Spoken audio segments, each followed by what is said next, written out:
અનામત બચાવોના મુદ્દે ભારત બંધના અનુસંધાને જામનગર શહેર અને જિલ્લા અનુસૂચિત જાતિ દલિત સમાજ દ્વારા ટાઉન હોલ સર્કલ ખાતે ચક્કાજામ. ભારત બંધના પગલે જામનગર શહેર અને જિલ્લા અનુસૂચિત જાતિ દલિત સમાજ દ્વારા ટાઉન હોલ સર્કલ ખાતે ચક્કાજામ કરવામાં આવ્યો હતો. યુવા દલિત સમાજ, સમસ્ત દલિત સમાજ, બૌદ્ધ સમાજ, મહારાષ્ટ્રીય સમાજ, રાષ્ટ્રીય સફાઈ કર્મચારી મજદૂર યુનિયન, મહેશ્વરી સમાજ, ભીલ આદિવાસી સમાજ, દલિત સંઘ, મંથન મિત્ર મંડળ, સૌરાષ્ટ્ર દલિત સમાજ સહિતના હોદ્દેદારો સભ્યો જોડાયા હતા. ગોવિંદભાઈ રાઠોડ, સમસ્ત દલિત સમાજ જામનગર.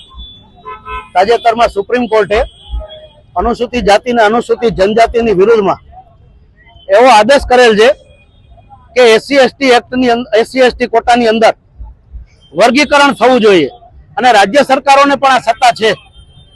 ભારતીય સંવિધાનમાં આવી કોઈ જોગવાઈ નથી. 340(1), 340(2) ભારતીય સંવિધાનમાં આવી કોઈ જોગવાઈ છે નહીં કે સુપ્રીમ કોર્ટ આદેશ કરી શકે. સિર્ફ પાર્લામેન્ટ અને રાષ્ટ્રપતિને આ સત્તા છે.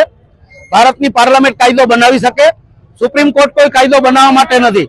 સુપ્રીમ કોર્ટ સિર્ફ સૂચન કરી શકે. ભારતીય સંવિધાનની અંદર છેલ્લે જ્યારથી ભારત આઝાદ થયું ત્યારથી ભારતીય સંવિધાનને 9મી સૂચિમાં દાખલ કરવામાં આવેલ નથી. એટલે વખત અનુસૂચિત જાતિ અને જનજાતિના જે અધિકારો છે એના ઉપર આ સુપ્રીમ કોર્ટે બીજી વખત તરાપ મારેલ છે. એટલે સુપ્રીમ કોર્ટ આ દેશ ઉપર કોઈ સર્વોપરી નથી. આ દેશની જનતા સુપ્રીમ કોર્ટથી સર્વોપરી છે. સુપ્રીમ કોર્ટ સૂચન કરી શકે, એમને કોઈ એવો પાવર્સ નથી કે સરકારને આદેશ કરી શકે.